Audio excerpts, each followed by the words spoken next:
Zoe, 7 años llevando lo mejor del rock and roll argentino al mundo a través de www.radiozoe.com.ar y en su frecuencia modulada de 107.1 MHz. Radio Zoe, condenados de rock, vivamos.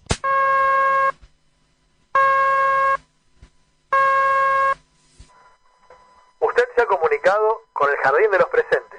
Por favor, deje su mensaje después de la señal.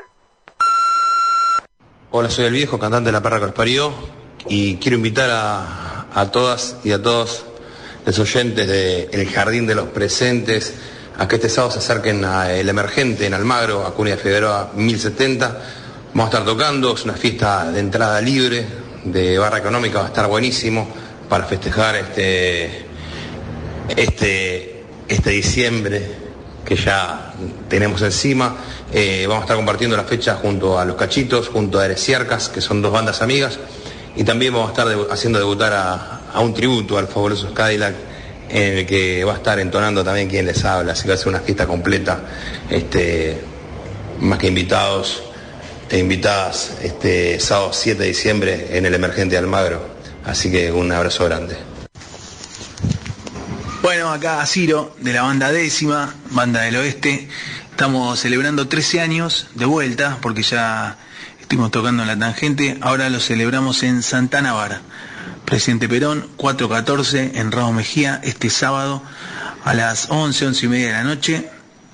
Esperamos que se puedan venir junto a Nils e Improvisto, una banda de Mar del Plata. Sábado en Santana Décima. Nos vemos ahí. Medianoche en la televisión, cuando uno quiere algo de... Profesor y licenciado en Geografía, especialista en Geopolítica Ambiental, nos visita un profe que tuve yo en Palacios, en mi queridísimo profesorado, un amigo también, ¿por qué no? Santiago Valverde con nosotros. Santiago, gracias por estar por aquí. Bienvenido.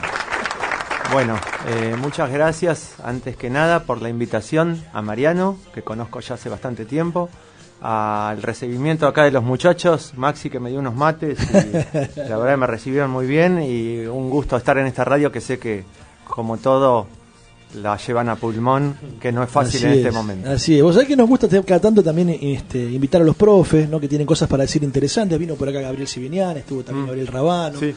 Hablamos, me acuerdo que en el momento de el vínculo del rock y la política, por ejemplo. Hablamos del genocidio armenio, del conflicto árabe-israelí también, ¿no? Así que bueno, también ahora vos te traemos para que nos cuentes un poquito de todo lo que vos sabés, lo que enseñás normalmente, Santiago, y que tiene que ver con esto que estamos viviendo también como agresión al planeta, ¿no? Agresión a nuestra casa común, como también ha dicho el Papa Francisco de alguna manera. Vos venías diciendo que estabas escuchando un poco las palabras que dijo hace un ratito el presidente saliente, Mauricio Macri, acerca de todo esto. Y bueno, ¿qué nos podés contar de lo que has podido escuchar de esa mirada tan particular que tiene Mauricio Macri, ¿no? Sí, bueno, me trae justamente un tema que venía pensando, entre otros, ¿no? Viniendo acá a la radio, pensaba en la banalización de la cuestión ambiental, ¿no? Uh-huh. Que está siempre presente. Escuché solamente algunas partes de lo que dijo el todavía presidente de los argentinos, pero quería tomar particularmente una reflexión que hace porque me parece que me da el pie como para analizar un poquito el problema actual que tenemos como humanidad. Sí. Dijo que en el 2040 la Argentina se va a abastecer de energía eléctrica sin emisión de gases de invernadero. ¿Sí? Para aclarar un poquito, emitimos gases de invernadero para casi cualquier actividad que hacemos los seres humanos. Cuando andamos en auto, cuando usamos energía eléctrica, cuando prendemos las hornallas de casa, no hay casi actividad que no genere combustión de gas, de petróleo, de carbón. Y el presidente nos dijo que dentro de 20 años la matriz energética de la Argentina va a cambiar de tal manera que no vamos a depender, porque indirectamente esa es la deducción obvia, no vamos a depender ni del gas, ni del petróleo, ni del carbón. Sin entrar a analizar lo absurdo realmente del planteo, porque es absolutamente absurdo, deberíamos hacer crecer las energías llamadas alternativas, entre comillas, que es algo también discutible, con lo que me quedo es con la banalización absoluta de la problemática, ¿no? Estamos hablando de que vamos a cambiar la matriz energética, como quien dice que va a dejar de consumir una bebida con azúcar y va a pasar a consumir una bebida light, como si fuera una decisión que uno puede tomar de manera tan rápida. Y en nada más que 20 años, ¿no? Y en nada más que 20 años, cosa que no solamente no lo pudo hacer ningún país, ni los que se lo plantearon seriamente, ni mucho menos los que no se lo plantearon seriamente. Bueno, más allá de la opinión personal mía, de que obviamente son palabras para quedar bien, que no tienen ningún sustento con la realidad, si prácticamente el único intento de inversión real que tuvo el último gobierno en relación a cuestiones energéticas fue Vaca Muerta, que es una tremenda reserva de petróleo, lo que se llama petróleo no convencional. Para que se entienda así en palabras simples, petróleo no convencional es un petróleo que está atrapado en el subsuelo, de tal manera que para poder acceder a él primero hay que fracturar toda la roca. Claro. Tecnología que es mucho más compleja que la extracción común y que implica una serie de riesgos ambientales enormes. Entonces, si el futuro de la Argentina energética es explotar el yacimiento de Vaca Muerta, que alguien me cuente cuál es la congruencia con las palabras de que no vamos a depender de emisiones para abastecernos de energía eléctrica. Claro. Yo pensaba, ¿no? Digo, vos dijiste hace un ratito como que hay una falta de conciencia, obviamente, ¿no? De la especie por lo que estamos haciendo. ¿Es el capitalismo el culpable de alguna manera? Sí, es una buena pregunta. Yo creo que el capitalismo es un factor muy importante, pero no es el único. Cuando cayó la Unión Soviética, existía un hermetismo muy grande de la información ambiental, así como un montón de otros tipos de informaciones que ocurrían en el bloque oriental, pero al caer la Unión Soviética quedó en evidencia que la relación que existía con el ambiente era realmente igual o peor que la del sistema capitalista. Puede sonar feo, pero nos hace pensar que la problemática ambiental implica no solamente una cuestión de decisiones políticas, ni siquiera una cuestión ideológica, aunque la ideología está también involucrada. Claro. Me parece que está en una capa mucho más profunda, que es la relación de la sociedad y de la especie con la naturaleza. O sea, si uno analiza, por ejemplo, los procesos latinoamericanos de los últimos años, por decir estos ciclos, ¿no? Intervencionismo, neoliberalismo, que solemos pendular al menos los últimos 50 años América Latina, tanto en los modelos neoliberales como en los modelos más de tipo intervencionistas, como pudo haber sido, por ejemplo, el gobierno de Lula en Brasil, el kirchnerismo en la Argentina, el gobierno de Chávez y Maduro en Venezuela. Existe un cuestionamiento importante a cómo se redistribuye la riqueza, ¿sí? Cómo se distribuye la renta, el rol del Estado en relación a la sociedad, pero no existe un cuestionamiento profundo de la relación con la naturaleza. O sea, la matriz extractivo-compulsiva, digamos lo que se llama el neoextractivismo, como modelo de desarrollo, se mantiene... no se cuestiona. No se cuestiona, se mantiene. A ver, ¿existe algún cuestionamiento, digamos, para ser sensatos con la realidad? Yo identificaría en Bolivia, quizás, y en Ecuador. Ecuador, la naturaleza tiene categoría, digamos, tiene estatus legal constitucional, o sea, es un agente de derecho legal la naturaleza para la Constitución ecuatoriana. Es interesante, no significa que su aplicación sea absolutamente efectiva, menos con el color político que gobierna ahora. Y en Bolivia, digamos, muy levemente, pero le costó a Evo Morales, tuvo un costo político el enfrentamiento con muchos sectores de los pueblos originarios, justamente por este dilema, ¿no es cierto? ¿De qué manera desarrollamos a nuestra sociedad? Si rompiendo con la matriz productiva que heredamos, digamos, de Occidente, si la cuestionamos o no. O sea, por ejemplo, en la cuestión de Bolivia, me viene automáticamente el conflicto del litio. Claro. ¿Sí? El litio es una materia prima, el carbonato de litio es una materia prima que se encuentra muy, concentrada en una parte muy particular de nuestro planeta, que es lo que se llama el triángulo del litio, compartido entre Bolivia, Argentina y Chile, donde está cerca del 75% del litio del planeta.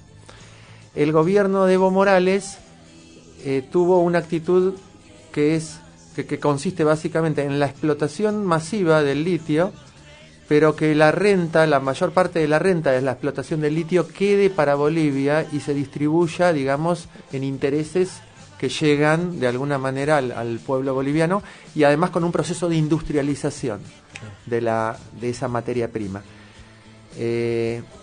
Digamos que hay un cuestionamiento al modelo extractivo compulsivo que exporta commodities y espera recibir algo de la extracción compulsiva, que es algo que viene, digamos, desde la época colonial, pero no hay un cuestionamiento del modelo económico en sí. ¿Sí?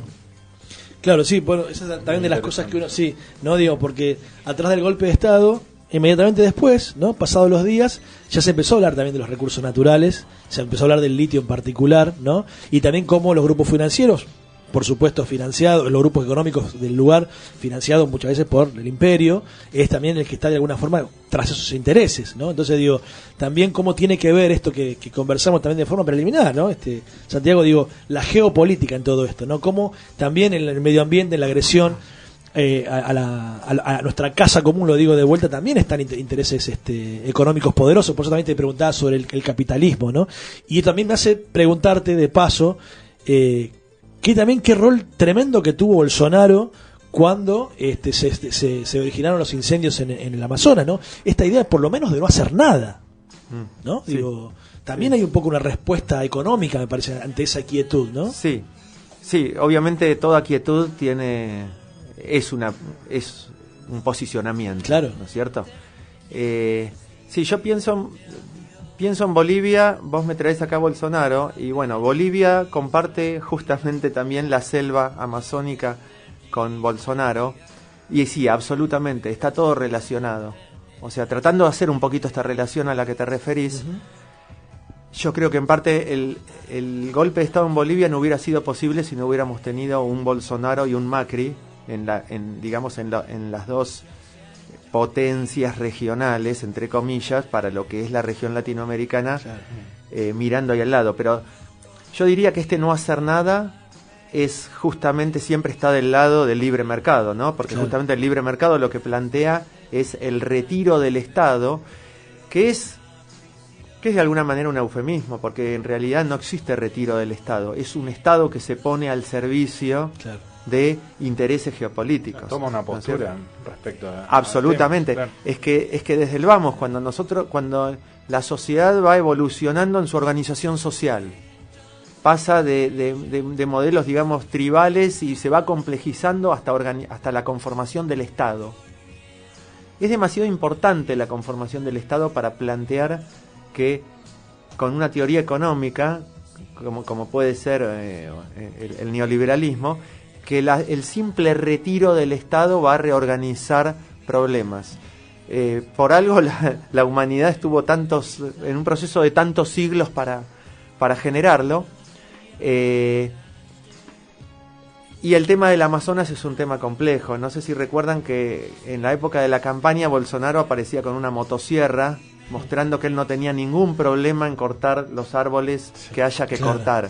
Claro. A ver, la Amazonia es el pulmón digamos continental más importante que le queda a la humanidad. Yo diría que es un pulmón enfermo, ¿sí? Si la Tierra fuera un paciente. Pero sí, estamos escuchando temas, ¿no? Este año que parece que van apareciendo. Greta, cambio climático, el Amazonas. Pero, por ejemplo, para hablar de yo les había mencionado esto de la banalización. Todos los años hay incendios en el Amazonas. Este año tomó conocimiento global porque el humo llegó a San Pablo y a Brasilia. Todos los años hay incendios. Este año seguramente hubo más que otros, pero en realidad el problema del incendio es que pone en evidencia, ¿sí?, una situación realmente grave de deterioro en el que estamos cometiendo un doble efecto negativo cuando deforestamos. Estamos destruyendo a los sumideros de gases de invernadero, o sea, a la vegetación que cumple la función de absorber dióxido de carbono y emitir oxígeno, ¿sí? Y además estamos emitiéndolo en las quemas, claro. ¿Sí? Pero, ¿a qué digo con banalización? En la tele escuchamos, se está quemando el Amazonas, y lo que viene al sentido común es imaginarse el estereotipo, ¿no?, que construimos los homo urbanus, ¿no?, porque somos un mundo urbano. Sí. Construimos un estereotipo de tucanes, de vegetación exuberante, con una abundancia enorme, sí, de animales que están esperando a que uno los vea, prácticamente, porque si uno va a la selva es difícil ver demasiado, y se imagina que se está quemando. En realidad el proceso es más complejo. Si uno prende fuego en la selva no se quema porque tiene una cantidad de agua en la biomasa enorme. En realidad el proceso consiste en que primero se corta la vegetación, se hacen, que se seque.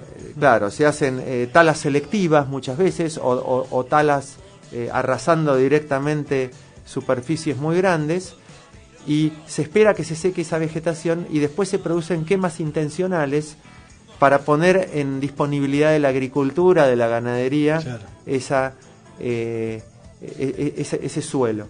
Lo que deja en evidencia el incendio, que son en un 90% intencionales, lo que pone en evidencia es el ritmo de la deforestación, ¿sí?, que es un problema realmente grave. Yo pensaba, bueno, dale, que a veces también lo que nos llega son como soluciones superficiales cosméticas por ahí, ¿no? Uno piensa en cuanto a esto. No nos dan más bolsitas en los supermercados, por ejemplo, ¿no? Ahora se cortó el tema de los sorbetes, no entregando más sorbetes. Digo, ¿cuánto hace falta, además de que el Estado presente y de una buena campaña de concientización? ¿Qué más hace falta a tu criterio? La educación, tal vez porque yo digo, me lo estoy contestando yo, tal vez porque, bueno, yo te tuve de profe y también sé de tu impronta y tu manera de encarar, digamos, las clases. Había un poco de información, claro, pero también había de concientización, me parece, ¿no? Digo, la escuela puede ser también un lugar importante para generar este cambio, si es que algún día vamos a poder ver un cambio profundo y real, donde podamos ver, realmente podamos detener un poquito todas estas emisiones, los glaciares que se derriten al ritmo que se derriten. Digo, ¿qué es lo que se puede hacer, a tu juicio, a tu criterio, o pensar para que se detenga al menos? Con lo que ¿no? hacemos, porque ese es otro tema. Hoy, hace poco, con toda esta revolución de jóvenes que protestan por el clima, había gente que decía, ya en el momento crítico en el que está el mundo, ya no alcanza con la acción individual, sino con este tema de la emisión de gases y todo de las empresas, de las grandes potencias, de los países, que son los que en realidad son ellos los que están marcando el tiempo que le queda al mundo, más que lo que podemos hacer nosotros con agarrar una bolsa de papel en vez de una de polietileno, digo. Absolutamente.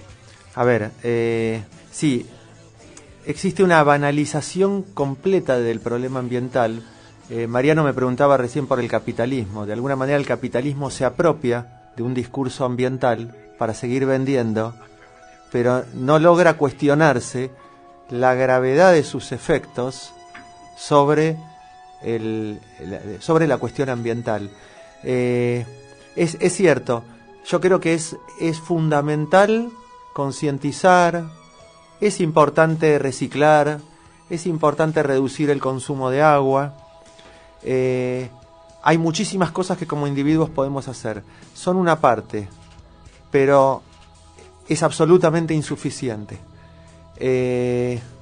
Lo que yo veo grave en ese discurso es hacerle creer a la gente que cerrando la canilla, tirando la bolsita en un tacho verde, con eso ya estamos generando lo que se llama, digamos, una economía circular. Estamos muy lejos de eso, muy lejos. Recién venía en el subte, me bajo en Humberto Primo, acá, a unas cuadras, y veo un cartel que dice: usted está en una estación verde.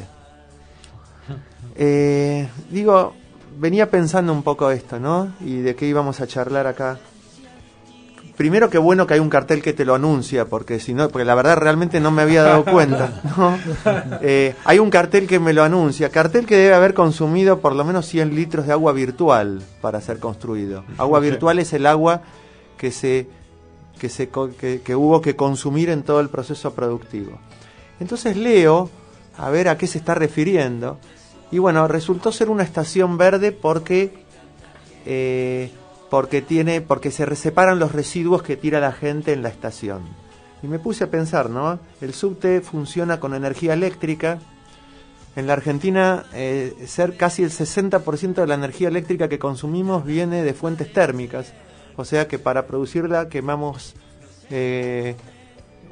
gas natural, derivados del petróleo, fuel oil, nafta, carbón en el sur. Tenemos una dinámica de funcionamiento urbana en la ciudad donde las personas pueden viajar 1 hora para ir a trabajar y volver, quemando combustible y 2 horas de su vida. Tenemos cartel, al lado de ese cartel había otros carteles fomentando el consumo de productos. La publicidad, convengamos que por definición es generar necesidades donde no las hay, de alguna manera. Pero la estación es verde, ¿no? O sea, fíjense hasta dónde llega la banalización. Es absolutamente incompleto. Hay un dato significativo con esto del cambio climático, que es el siguiente. El 70% de las emisiones de gases de invernadero lo generan las 100 multinacionales más grandes del mundo. Por lo tanto, la vecina del octavo H puede no reciclar o puede reciclar. Sería bueno que recicle, pero si cree que con eso alcanza, estamos muy lejos. Y un dato ahí significativo además es el siguiente. El Homo urbanus, que es un término que no sé si lo escuché en algún lado o me vino a la cabeza en algún momento, la verdad que no recuerdo su origen. Los objetos aparecen en la góndola y desaparecen en el tacho de basura, ¿sí? Y la verdad que el proceso es muchísimo más largo. Primero, cerca del 85% de los residuos que generamos se dan antes de que el producto llegue a la góndola. Por lo tanto, yo puedo reciclar con la mejor voluntad, pero si sigo comprando productos con doble packaging o con un solo paquete, si seguimos con esta lógica de viajar una persona sola en auto, consumiendo una cantidad de dióxido de carbono tremenda, y si no cuestionamos realmente todo el paradigma de nuestra relación con la naturaleza, que como les decía, va mucho más allá del capitalismo, está en una capa más profunda todavía de nuestra concepción de nuestra relación con la naturaleza, realmente vamos a hacer muy poco. Sirve, sí, pero es absolutamente insuficiente. Santiago, mira, justamente hablando de Bolsonaro, hizo casi un chiste que hace, porque hoy es el Día Mundial del Animal y declaró el Día Nacional del Rodeo, él. Del rodeo. Claro. O sea, lugar donde sacrifican animales. Claro, hablando de líderes, también Trump me viene a la cabeza un tipo que dice que casi que no se coman el chamullo del cambio climático. Y por el otro lado hay potencias que están empezando a sentir medio que se les está metiendo el dióxido de carbono en el culo, como Alemania, y toda esta movida política que hubo en estas cumbres climáticas. ¿Qué hay detrás de esto? ¿O realmente es como medio como la clase media cuando le están tocando el culo empiezan a protestar? ¿Por qué lado viene de interés? Mira, yo creo que hay... A ver, para responder a esas preguntas hay varios matices. Por un lado, hay países y sectores sociales que están realmente preocupados. Son muy fuertes en algunos países europeos. Esto suele ocurrir en países pequeños que viven de recursos ajenos, que están midiendo y viendo que el problema es realmente grave. De hecho, los únicos países que recién ahora han empezado a reducir emisiones, cuando digo ahora, los últimos 15, 20 años, son algunos países de Europa. En general, los grandes países más ricos en recursos o con una actitud, digamos, más depredatoria, de grandes tipos de grandes recursos hacia el exterior, tienen una actitud más negacionista. Pero particularmente la de Estados Unidos, yo creo que es un negacionismo que se da en algunos sectores, no todos, porque hay muchos estados dentro de los Estados Unidos que han tomado políticas muy serias de reducción, digamos, por encima de lo que diga Trump, pero el problema es que para poder cumplir con los objetivos que plantea el Protocolo de Kioto y el Acuerdo de París, que son los acuerdos internacionales para reducir emisiones y tratar de empezar a revertir el problema, realmente ponen en cuestionamiento todo el orden de la sociedad de consumo. O sea, nos están diciendo, para dar algunos, no quiero aburrir con números, pero cada reunión que hace, o cada publicación nueva que sale de la Comisión de Cambio Climático, plantea un escenario mucho más grave que el anterior y que las reducciones tienen que ser mucho más drásticas. O sea, pareciera que es como si fuera una persona al médico y no solamente el médico le va diciendo que su problema no tiene solución, sino que le va planteando una situación cada vez más grave. Claro. Y el paciente, en vez de realmente empezar a hacer los tratamientos y tomar las riendas de lo que le está diciendo el médico, opta por el negacionismo, aunque una parte de sí le diga, che, esto es grave en serio, o culpe al médico, ¿no? O sea, claro, hay una parte que va a tratar de culpar al médico. Pero, le decía, sin querer aburrir con números, el Acuerdo de París, que se firma en 2015, se reúnen en 2015, pero no terminaron de firmar, establece que de acá al porque entra en vigencia ahora en enero del 2020, de acá al 2030 hay que reducir las emisiones de gases de invernadero, o al menos de los 3 gases más importantes, que son dióxido de carbono, óxido nitroso y metano, en un 50%. O sea, pensemos que nosotros podemos reducir en nuestra casa un 15% el consumo eléctrico con lamparitas LED. Podemos ir en bicicleta al trabajo un día por semana. Podemos tomar una serie de medidas podemos vender autos 1.4 y no 1.6. Pero después el escenario plantea que de acá al 2000, o sea, solamente para que la temperatura aumente 2 grados de acá al 2100, lo cual ya es preocupante, tendríamos que reducir las emisiones cerca de un 85% de acá al 2050. Cuando digo 2030 faltan 10 años. Sí, lo que hablábamos antes. Y ni siquiera empezamos a reducir las emisiones, o sea, si lo vemos a nivel global... Como lo que decías hoy al comienzo de lo de Macri, que en 20 años... En 20 años, como quien dice, a partir de ahora claro, tomo Coca Light, ¿sí? Realmente, o sea, el 2019 va a haber sido el año de mayor emisiones de la historia de la humanidad. O sea, claro, todavía ni siquiera empezamos a generar una reducción. O sea, realmente, o sea, no nos podemos dar el lujo de que la temperatura aumente 3, 4 grados de acá al 2100, porque estamos realmente arruinando el planeta. O sea, y a mí me parece que lo que pone en evidencia escuchar esto es... el sistema capitalista es un fracaso, la relación que tuvo Occidente a lo largo de toda su historia con la naturaleza fue un desastre, es un fracaso, los números, la realidad están a la vista. ¿Sí? Agradeciéndote mucho, ya nos ha quedado chico, nos ha quedado corto como generalmente pasa. Yo te voy a hacer la última, sí. Te voy a hacer la última, pero vuelvo otro día. Por supuesto, obvio, porque ya tenemos que entregar a los amigos. Lo podemos seguir otro día. Te voy a hacer cuánto se redujo. Te voy a hacer la última, y por lo que contás, lo que inevitablemente uno piensa que tiene que pasar para que algo cambie con cambie de verdad, es un nuevo orden, evidentemente.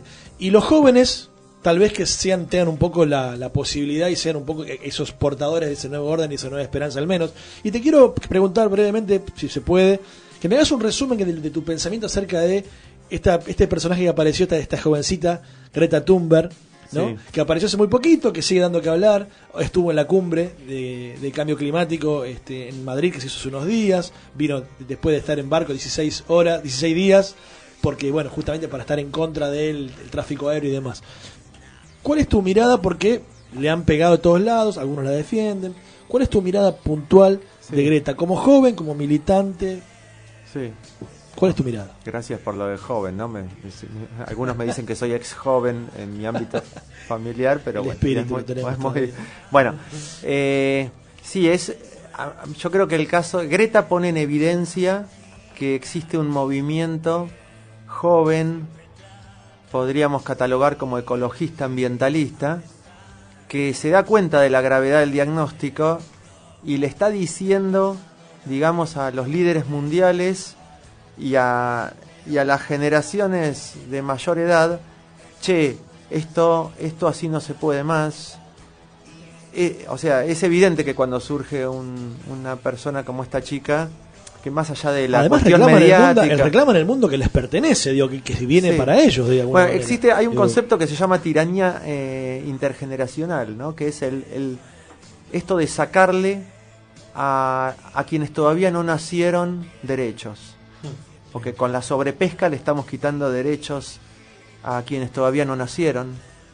Esta generación viene a decir, nosotros tenemos derecho, esto así no va más. Bueno, con las características particulares de esta chica, que evidentemente ha tenido una capacidad para poner en palabras el sentimiento de millones, pero bueno, me parece que despierta la esperanza de que en la juventud pueda existir un cambio.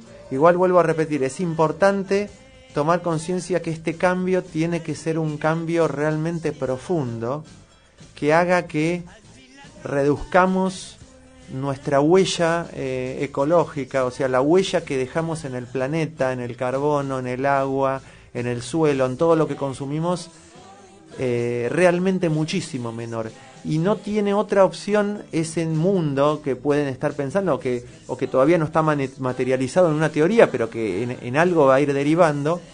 No tiene otra opción que derrumbar el paradigma de la sociedad de consumo, que parte de un supuesto absolutamente erróneo de que el mundo es infinito, ¿no? Claro. Y además rompe con un paradigma, claro, que no es un paradigma de los últimos 50 años que contamina. Rompe un paradigma mucho más profundo, claro, o sea, casi de la humanidad. Citando a Galeano, sí, ninguno de los 10 mandamientos habla, claro, cuidarás el ambiente, claro, ¿no? Claro. Esta cosa religiosa, ¿no? De que la naturaleza está al servicio del hombre. Está ahí, la razón de ser de su existencia es que nosotros la usemos, pero estamos en un problema, porque no se puede crecer infinitamente en un mundo matemáticamente, en cuanto a recursos, finito. O sea que es un sistema que tarde o temprano entra en un colapso, y me parece que Greta representa un movimiento joven que está alertando de un problema que vamos a escuchar y que es mucho más grave de lo que pensamos, y que no es una moda de estos años que va a pasar. Es un tema que viene para quedarse, porque realmente es un tema muy complejo y un gran desafío que le dejamos a las próximas generaciones y a la nuestra también. Santiago, un placer, realmente, un gustazo. Gracias. Bueno, muchas gracias por la invitación, muchas gracias. Los aplausos de todos lados ahí. Mirá que bien, estamos siendo bien puntuales. Ya está Richard, ya está el tesoro que no ves, con una banda hoy, parece de entrada nomás. Así que qué gusto, che. Bueno, agradecer mucho a toda la gente que hizo posible este capítulo 182 del Jardín de los Presentes. Rodrigo Martín, Alfredo Rosso, Santiago Valverde. Gracias a los amigos que estuvieron acá también. Chaca, Besana, Maxi, Martín querido, gracias. Escuchan el martes, loco, La Mar en Coche, acá en Sobe a las 9 de la noche. Alejandro Tófalo, amigo, gracias. Y Bocón, Martín, querido, a vos también, muchas gracias. A todos los que estaban del otro lado, che, un saludo para todos. Nos despedimos hasta la semana que viene. Suenan las pelotas. Chau.